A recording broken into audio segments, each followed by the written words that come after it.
रात के तकरीबन 2 बजे थे। रवि, उम्र 32 साल, एक थका हारा कॉपी एडिटर, अपने एक दोस्त विशाल के साथ एक वीरान हाईवे पर गाड़ी दौड़ा रहा था। दोनों की हालत नशे में डूबी हुई थी। साइड सीट पर रखी विस्की की बोतल झंझना उठी जब गाड़ी एक गड्ढे से उछली। विशाल बोला, इतनी जल्दी क्या है यार, रात तो पूरी पड़ी है। रवि हल्का मुस्कुराया और बोतल से एक और घूंट लिया। रवि कुछ दिनों से कुछ टेंशन से जूझ रहा था। अभी कुछ दिनों पहले ही उसका उसकी बीवी से तलाक हुआ था और अब उसकी नौकरी भी जा चुकी थी। विशाल ने सीट पीछे खिसकाई, आंखें बंद करते हुए कहा, भूल जा यार जो हुआ, अभी पूरी ज़िंदगी पड़ी है। रवि ने एक्सीलेटर पर पैर और दबा दिया। गाड़ी की रफ्तार अब उस अंधेरे हाईवे से भी तेज़ हो चुकी थी। जैसे ही उन्होंने एक मोड़ पार किया, अचानक विशाल चौंकते हुए बोला, रवि।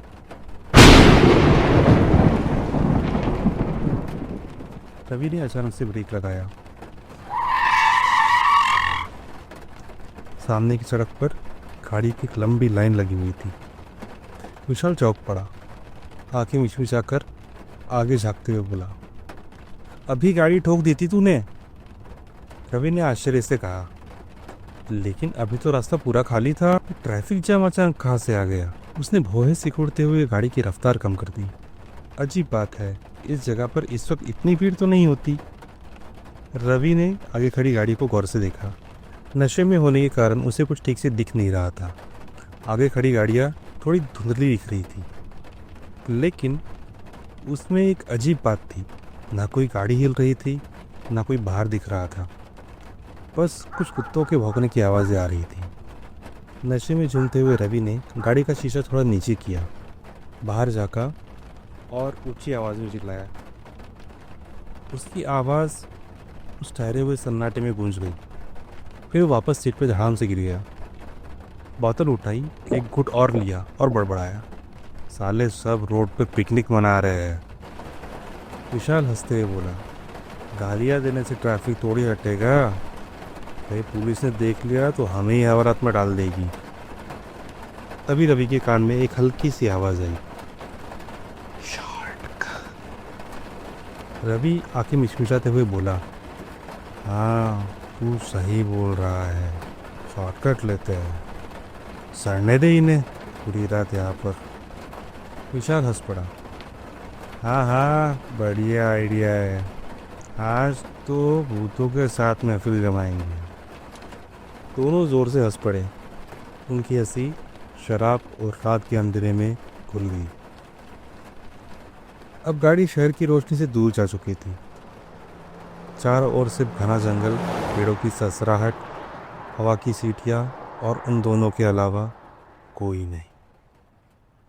सड़क अब मिट्टी की हो चली थी। हेडलाइट की पीली रोशनी में बस झूमते पेड़ और आगे जाता धुंधला रास्ता। और तभी रवि की नज़र सामने पड़ी। उसे कुछ चलता हुआ दिखा और विशाल से बोला, वो क्या है? विशाल बोला, क्या पता, और हंस पड़ा। रवि ने गाड़ी धीमी कर ली। उसे दिखा कि एक ट्रक चल रहा है। ट्रक बुरी तरह पलटा हुआ था, पूरी बॉडी काली जली हुई, जैसे किसी ने आग में झोंक दिया हो। उसके चारों ओर राख और धुएं के गहरे निशान थे। रवि बोला, ये ट्रक कैसे जल गया? विशाल ने धीमे डर भरी आवाज़ में कहा, लगता है कई दिनों से पड़ा है, पर कोई आसपास भी नहीं दिख रहा। रवि ने गाड़ी धीरे से किनारे लगाई। दोनों जैसे ही उतरने के लिए झुके, एक भारी चीज़ गाड़ी के छत पर आ गिरी। गाड़ी बुरी तरह हिल गई, जैसे छत पर कोई इंसान या कुछ और गिरा हो। विशाल चीख पड़ा, क्या था ये? देख देख देख, टॉर्च मार। रवि ने झटपट डैशबोर्ड से टॉर्च उठाई। दोनों गाड़ी से बाहर निकले, नशे में डगमगाते हुए। उन्होंने कार के चारों ओर चक्कर लगाया। गाड़ी की छत बिल्कुल साफ थी, कोई निशान नहीं, कोई खरोच नहीं, बस वही अजीब सी ठंडी रात। कुछ नहीं है यार, शायद कोई बंदर या कुछ और होगा, लेकिन उसकी हंसी में एक झिझक साफ महसूस हो रही थी। विशाल पीछे हटते हुए बोला, चल वापस बैठते हैं, कोई जानवर होगा। दोनों फिर गाड़ी में आकर बैठ गए। लेकिन लेकिन जैसे ही दरवाज़ा बंद हुआ, अंदर की हवा में कुछ बदल गया था। एक अजीब सी गंध, जली हुई लकड़ी और उस जलने के बीच सड़ते हुए मांस की।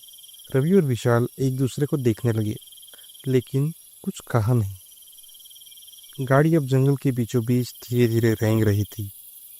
चारों तरफ गुप्त अंधेरा था। हेडलाइट की फीकी पीली रोशनी मिट्टी की सड़क पर खामोशी से फिसल रही थी। और तभी विशाल ने अपनी नाक दबा दी। ये कैसी बदबू है, जैसे कुछ जल रहा है। अब वो बदबू और भी तीखी हो गई थी। सिर्फ जलती लकड़ी नहीं, बल्कि चले हुए इंसानी मांस की भी। शायद ट्रक से आ रही, रवि ने बुदबुदाते हुए कहा। और तभी गाड़ी का एक हेडलाइट तेज आवाज के साथ फूट गया।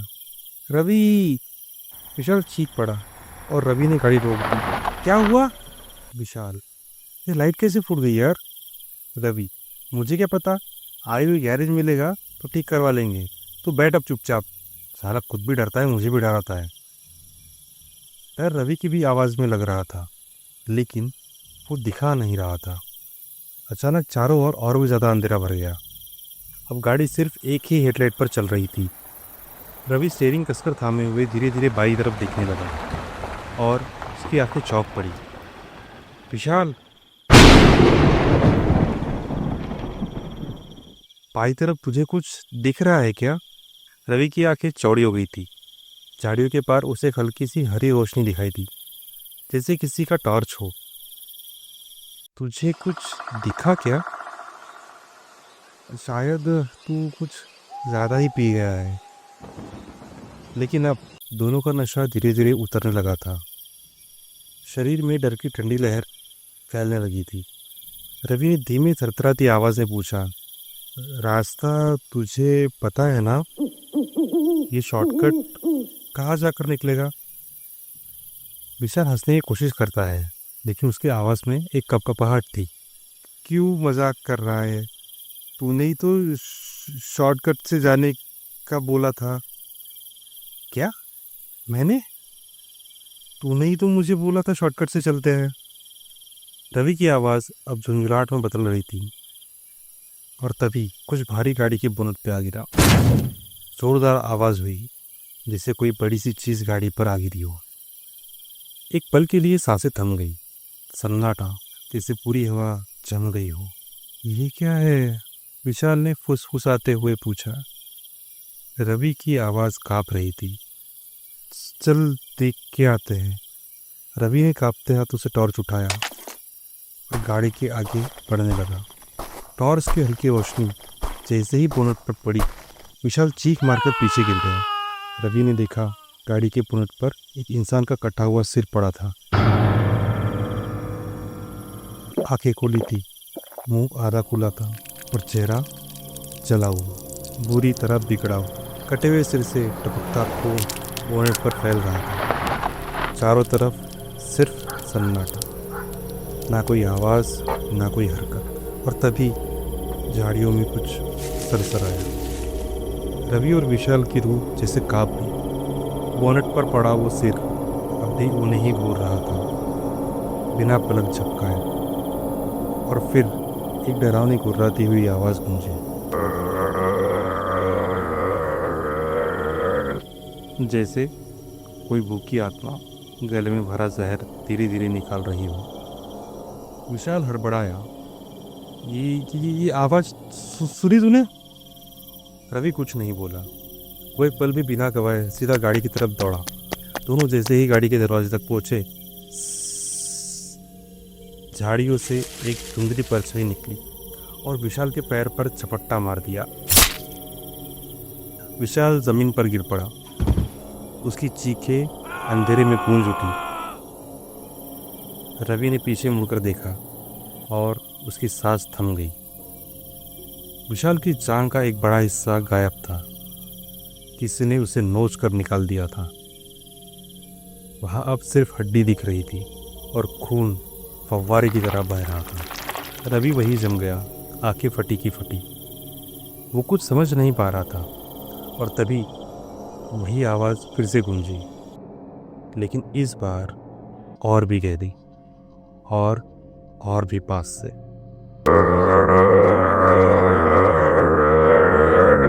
लेकिन इस बार वो आवाज़ कई गुना ज़्यादा पास से थी, जैसे कोई बिल्कुल पीछे उसी गर्दन के पास धीरे धीरे सांस ले रहा हो। रवि की रूह कांप गई। वो एक पल में गाड़ी के अंदर कूद पड़ा। विशाल को खींचते हुए किसी तरह गाड़ी में डाला। गाड़ी तेजी से दौड़ पड़ी।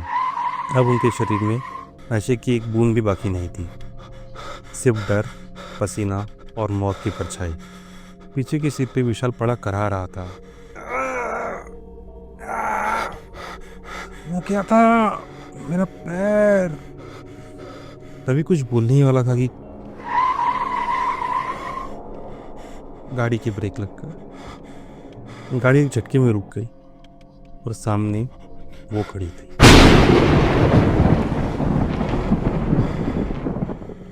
एक औरत, वो इंसान नहीं थी। उसके पैर उल्टे थे, सफ़ेद आंखें, जैसे कि सीने पलके निकाल के सिर्फ आंखें छोड़ दी हो। चेहरा बिल्कुल सफ़ेद, लहूलुहान, कपड़े फटे हुए थे, खून से सने। कहीं कहीं पर अभी भी ताज़ा खून लगा हुआ था। उसके बाल खून से गीले हो चुके थे और उनसे अभी भी खून टपक रहा था। और उसका मुंह धीरे धीरे खुलने लगा। वो खुलता गया, एक असंभव चौड़ाई तक, और फिर एक झटके में वो औरत उड़ गई और गायब हो गई। गाड़ी के अंदर एक पल के लिए पूरा सन्नाटा पसर गया। विशाल, जो अब तक दर्द से कराह रहा था, अब एकदम चुप था। आंखें खुली और उसके मुंह से आवाज़ तक नहीं निकल पा रही थी। रवि की हथेलियों में पसीना बह रहा था, दिल गले में अटक गया था। और तभी अचानक रवि और विशाल की सांसें जैसे थम गई। वो भयानक औरत, जो कुछ पल पहले हवा में उड़ रही थी, अब सीधा उनकी गाड़ी की बोनट पे आके बैठ गई थी। उसका चेहरा अब और भी करीब दिख रहा था। सफ़ेद आंखें, लाल खून से लथपथ चेहरा, और वो मुंह अब भी खुला, अब भी जोर से चीखता हुआ। वो औरत जोर जोर से हाथों से विंडशील्ड पर मारने लगी, जैसे उसे उखाड़ फेंकना चाहती हो। कांच कांप रहा था, लेकिन नहीं टूटा। विशाल गाड़ी के अंदर चीखने लगा, रवि गाड़ी भगा, रवि रवि गाड़ी भगा। तो रवि जैसे एकदम से होश में आया हो। चेहरा पसीने से भीगा हुआ था, पर उसने आखिरकार हिम्मत जुटाई। रवि ने झटपट गाड़ी को रिवर्स गियर में डाला। झटके से गाड़ी पीछे ली। बोनट पर बैठी वो औरत झटके से गिरी। उसका चीखता मुंह अब पीछे छूटता जा रहा था। रवि ने बिना पल गवाए गाड़ी भगाना शुरू कर दिया और पूरी ताकत से गाड़ी दौड़ाने लगा। गाड़ी जंगल की सुनसान सड़क को चीरती हुई दौड़ पड़ी। इंजन की दहाड़, टायरों की गूंज और पीछे पड़ी मौत। पीछे की सीट पर विशाल करा रहा था, मुझे नहीं लग रहा मैं बचूंगा। रवि एक हाथ से स्टीयरिंग कसकर पकड़े हुए, दूसरे हाथ से विशाल को संभालते हुए कहता है, हिम्मत रख, कुछ नहीं होगा, भगवान हमारे साथ है।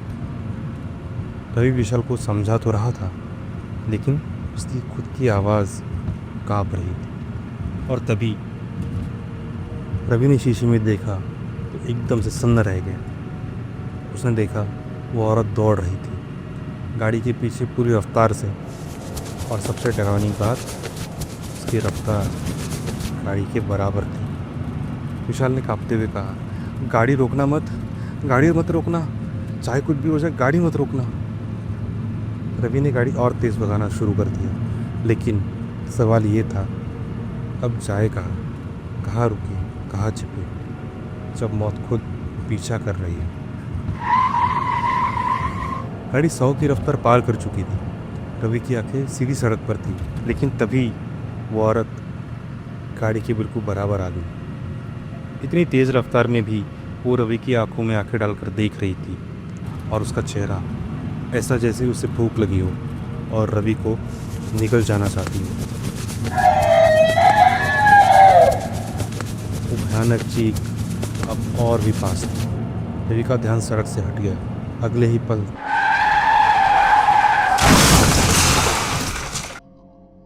गाड़ी सीधे एक पेड़ से टकराई। सब कुछ एकदम जैसे शांत हो गया। रवि बेहोश हो गया। कुछ देर बाद विशाल रेंगते हुए बाहर आया। उसका पैर टूट चुका था, लेकिन फिर भी वो किसी तरह दरवाज़ा खोलकर रेंग रहा था। चेहरा दर्द से तड़प रहा था, पर उसकी आंखों में सिर्फ एक ही डर था, वो औरत। और तभी वो आवाज़ फिर आई।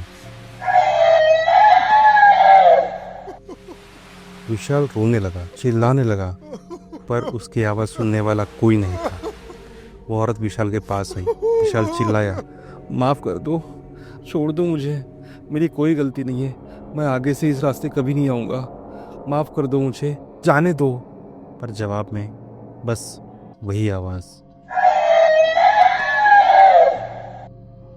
उसने विशाल के बाल पकड़े और उसे उठा लिया। अब विशाल हवा में था। विशाल की चीखें जंगल में गूंज रही थी। उस औरत ने विशाल के मुंह में हाथ डाला, उसका नीचे का जबड़ा एक हाथ में पकड़ लिया और धीरे धीरे फैलाने लगी, ठीक उसी तरह जैसे उसका था, उस औरत का। विशाल दर्द से कराह रहा था, बचने की कोशिश कर रहा था, पर आज उसका नसीब उसके साथ नहीं था। उस औरत ने विशाल का जबड़ा पकड़कर खींच लिया। विशाल के जबड़े से लेकर छाती तक का पूरा मांस निकल गया और फिर वो शांत हो गया। कुछ देर बाद रवि की आंख खुली। रवि अब एक अजनबी कब्रिस्तान के बीचों बीच पड़ा हुआ था। चारों तरफ गुप्त सन्नाटा। टिमटिमाते तारों से भरा आसमान अचानक गायब हो चुका था।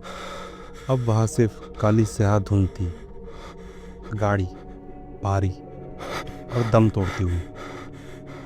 रवि खड़ा हो गया और वहाँ से निकलने का रास्ता ढूंढने लगा। रवि का सिर घूम रहा था, सांसें तेज चल रही थी। उसने कई बार विशाल को आवाज़ दी, पर उसका कोई जवाब नहीं मिला। और तभी उसने देखा, उसके सामने एक कब्र थी और उस पर लिखा था एक नाम, विशाल मेहता, मृत्यु आज का ही दिन। तभी धरती कांपी, जमीन के नीचे कुछ हिलने लगा। कब्रें एक एक कर खुद ब खुद खुलने लगी और उनमें से ना हड्डियाँ निकली ना लाशें, बल्कि निकला धुआं, काला गाढ़ा चलता हुआ धुआं, जो रवि की ओर धीरे धीरे सरक रहा था। रवि ने एक झटके में कदम पीछे खींचे और दौड़ पड़ा, कब्रिस्तान के बीच से कांटों से लड़खड़ाता हुआ। लेकिन ये जंगल कभी खत्म नहीं होता था। हर मोड़ पर वो औरत खड़ी थी, हर पेड़ के पीछे वो चेहरा झांकता था, हर झाड़ी से वो आवाज आती थी। रवि ने चीख मारी, पर अब उसकी आवाज बाहर नहीं निकल रही थी। गला दबता जा रहा था और फिर रवि गिर गया, ठंडी नम सड़ी हुई जमीन पर। उसने ऊपर देखा और सिहर गया, क्योंकि अब आसमान की जगह एक बड़ी घूरती हुई आँख थी। एक ऐसी आँख जिसकी पलकें नहीं थी, जो झपकती नहीं थी और जो उसे निकल रही थी। सभी कब्रें एक साथ बंद हो गई। फिर सन्नाटा।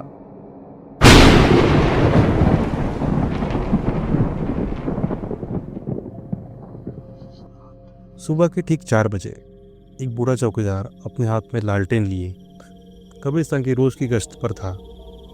जैसे ही वो अंदर पहुंचा, उसके कदम रुक गए। कब्रों के बीच एक गड्ढे के किनारे एक लाश पड़ी थी, शरीर अकड़ा हुआ, चेहरा पूरी तरह बिगड़ा हुआ, पहचानना नामुमकिन था। आंखें फटी हुई थी, मुंह खुला हुआ, चेहरा सफ़ेद, जैसे मौत आई नहीं थी बल्कि घुस चुकी थी उसके अंदर। चौकीदार ने कांपते हुए इधर उधर देखा और तभी उस लाश के पास की मिट्टी पर खून से लिखा हुआ दिखाई दिया, लाल, गाढ़ा, थरथराता हुआ, शायद उस आदमी के आखिरी शब्द। मैंने देखा उसे, पर अब मैं खुद वो बन चुका हूँ।